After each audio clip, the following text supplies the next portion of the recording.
வணக்கம். இன்னைக்கு நாம பார்க்க போற கதை ஒரு செம த்ரில்லான கதை. நம்பிக்கை. இந்த ஒரு வார்த்தையை வச்சு எப்படியெல்லாம் ஏமாத்தலான்னு யோசிக்க வச்ச ஒரு கதை இது. வாங்க கதைக்குள்ள போலாம். திருடங்களுக்குள்ள நேர்மை இருக்குமா? என்ன சொல்றீங்க? இது ஒரு பழைய பழமொழி தான். ஆனா நம்ம கதையோட மொத்த சாராம்சமே இதுதான். ஒரு திருடன் இன்னொரு திருடனை நம்ப முடியுமா? வாங்க பார்க்கலாம் இந்த கதை இதுக்கு என்ன பதில் சொல்லுதுன்னு. சரி, முதல்ல நம்ம கதையோட நாயகனை பாத்திரலாம். ஆனா இவரை ஹீரோன்னு சொல்றதா இல்ல வில்லன்னு சொல்றதான்னு எனக்கு ஒரு சின்ன குழப்பம். அவர் பேரு ஹாரஸ் டான்பி. பார்க்க ரொம்பவே மரியாதையான ஒரு மனுஷன் மாதிரி தான் தெரிவார். ஆனா அவருக்குன்னு ஒரு இருண்ட மறுபக்கம் இருக்கு. ஹாரஸ் டான்பி இவருக்கு ரெண்டு முகம். பகல்ல பாத்தீங்கன்னா ஒரு சக்சஸ்ஃபுல்லான பூட்டு செய்யற பிசினஸ்மேன். ஆனா ராத்திரியில வருஷத்துக்கு ஒரே ஒரு தடவை மட்டும் சேஃபா உடைக்கிற ஒரு கில்லாடி திருடன். வெளியே பார்க்க 50 வயசுல கல்யாணம் ஆகாத ஒரு நல்ல மனுஷன். ஆனா அவரோட பாஸ்ட்ல ஜெயிலுக்கு போன அனுபவமும் இருக்கு. அவருக்கு ஒரே ஒரு பேஷன், ரொம்ப அரிசான விலை உயர்ந்த புத்தகங்களை சேகரிக்கிறது. அதுக்காக மட்டும்தான் இந்த திருட்டே. அப்போ எதுக்காக திருடுறாரு? பணத்துக்காகவா? இல்லவே இல்ல. அவரோட ஒரே வீக்னஸ் அந்த அரிய புத்தகங்கள் தான். அதனாலதான் வருஷத்துக்கு ஒரு தடவை ஒரே ஒரு கொள்ளை. அதுல வர்ற பணம் அடுத்த 12 மாசத்துக்கு புத்தகங்கள் வாங்க கரெக்டா இருக்கும். யாருக்கும் தெரியாம ஒரு ஏஜென்ட் மூலமா அந்த புத்தகங்களை வாங்கிடுவார். சரி, இந்த வருஷம் அவரோட டார்கெட் என்ன தெரியுமா? ஷாட்டோவர் கிரேஞ்சுன்னு ஒரு பெரிய பங்களா. அங்க இருக்கிற ஒரு சேஃபை தூக்குறதுக்கு ஒரு பக்காவான பிளான் போடுறார். அடேங்கப்பா, அந்த சேஃப்குள்ள என்ன இருக்குன்னு தெரிஞ்சா ஆச்சரியப்படுவீங்க.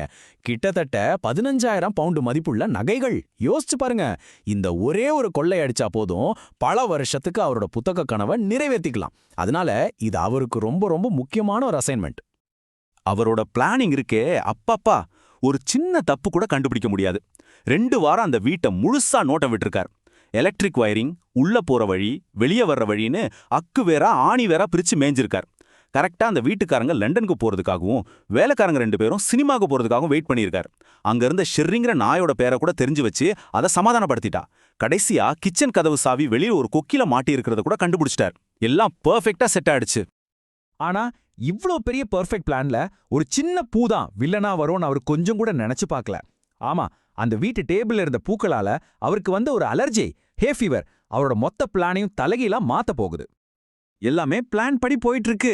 ஆனா அப்போதான் கதையில ஒரு செம்ம ட்விஸ்ட். யாரும் எதிர்பார்க்காத ஒருத்தர் உள்ள வராங்க. இங்கதான் ஹாரஸோட பெர்ஃபெக்ட் பிளான் தடம் புரள ஆரம்பிக்குது. ஹாரஸ் அந்த பூக்களால தும்முறார். அப்போ திடீர்னு பின்னாடி இருந்து ஒரு சாஃப்டான வாய்ஸ், என்ன அது, சளி பிடிச்சிருக்கா இல்ல ஹே ஃபீவரா அப்படின்னு கேக்குது. ஹாரஸ் அப்படியே ஒரு செகண்ட் ஷாக் ஆகி நிக்கிறார். அட கடவுளே, இந்த வீட்ல யாருமே இருக்கக்கூடாதே, யார் இது? திரும்பி பார்த்தா அந்த குரலுக்கு சொந்தக்காரி சிவப்பு கலர் ட்ரெஸ்ல ரொம்ப அழகா ரொம்பவே நம்பிக்கையா ஒரு இளம் பெண் நின்னுட்டு இருக்காங்க. அவங்க வந்த அந்த ஒரு நொடியில ஃபாரஸ்டோட மொத்த ஆட்டமும் மாறப்போகுது. இங்கேருந்து தான் உண்மையான ஆட்டமே ஆரம்பமாகுது. வார்த்தைகளாலேயே நடக்க போற ஒரு செஸ் கேம். யார் ஜெயிக்க போறாங்க? வாங்க பார்க்கலாம். அந்த பொண்ண பார்த்ததும் ஹாரிஸ்க்கு கொஞ்சம் நிம்மதி. ஓ, நீங்க இந்த வீட்டு குடும்பத்தை சேர்ந்தவங்களா? நான் எதிர்பார்க்கவே இல்ல அப்படின்னு சொல்றாரு. பாத்தீங்களா, இதுதான் அவர் செஞ்ச முதல் தப்பு. அவங்க யாரு என்னன்னு கேட்காமலேயே அவரே ஒரு முடிவுக்கு வந்துட்டார். அந்த பெண் எவ்வளவு ஒரு புத்திசாலின்னு பாருங்களேன். முதல்ல நான் போலீஸை கூப்பிடுவேன்னு சொல்லி மிரட்டுறாங்க. மொத்த கண்ட்ரோல்லையும் அவங்க கைக்கு எடுத்துக்கிறாங்க. அடுத்ததா ஒரு பரிதாபமான கதை சொல்றாங்க. என் நகைகளை பேங்க்குக்கு எடுத்துட்டு போகணும், ஆனா சேஃபோட நம்பரை மறந்துட்டேன்னு. நம்ம ஹாரிஸ் ஒரு ஜென்டில்மேன் மாதிரி உதவலான்னு நினைச்சு அவங்க விரிச்ச வலையில மொத்தமா மாட்டிக்கிட்டார். அந்த பொண்ண முழுசா நம்பி அவங்கள இம்ப்ரெஸ் பண்ணலான்னு நினைச்ச ஹாரஸ் தான் வாழ்க்கையிலே ஒரு பெரிய தப்ப செய்ய போறார். ஒரு ப்ரொஃபஷனல் திருடன் ஒரு பொண்ணுக்கு உதவ போறேன்னு சொல்லி திருட்டு தொழிலோட ரூலே பிரேக் பண்றார். தன்னோட கிளவ்ஸை கழட்டிடுறார். அவ்வளவுதான், கேம் ஓவர். அந்த பொண்ணுக்காக சேஃபை திறந்து கொடுக்கறார். இப்ப என்னாச்சு? அந்த ரூம் முழுக்க படு தெளிவா அவரோட கைரேகை பதிஞ்சிருச்சு. சரி, இப்போ இந்த செஸ் கேம்ல யாருக்கு செக்மேட் விழுந்துச்சு? வாங்க கதையோட கிளைமேக்ஸ பாத்திரலாம். 2 நாள்ல ஷாட்டோவர் கிரேஞ்ச் கொள்ள வழக்குல ஹாரிஸ் கைது செய்யப்படுறார். அவரோட பெர்ஃபெக்ட் பிளான் படுதோல்வி. போலீஸ் கிட்ட எவ்வளவோ கெஞ்சி பார்க்கறார். சார், அந்த வீட்டு ஓனரோட மனைவி தான் என்ன துறக்க சொன்னாங்கன்னு சொல்றார்.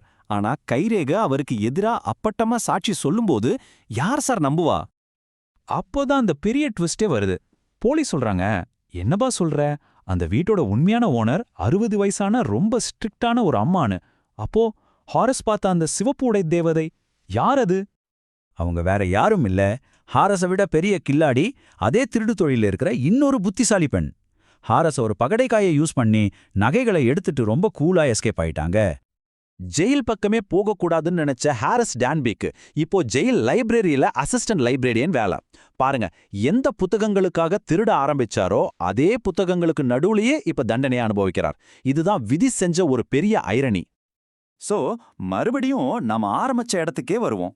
திருடர்களுக்குள்ள உண்மையிலே நேர்மைன்னு ஒண்ணு இருக்குமா, இல்ல அந்த தொழில்ல யார் புத்திசாலியோ அவங்க தான் ஜெயிப்பாங்களா? இத பத்தி நீங்க என்ன நினைக்கிறீங்க?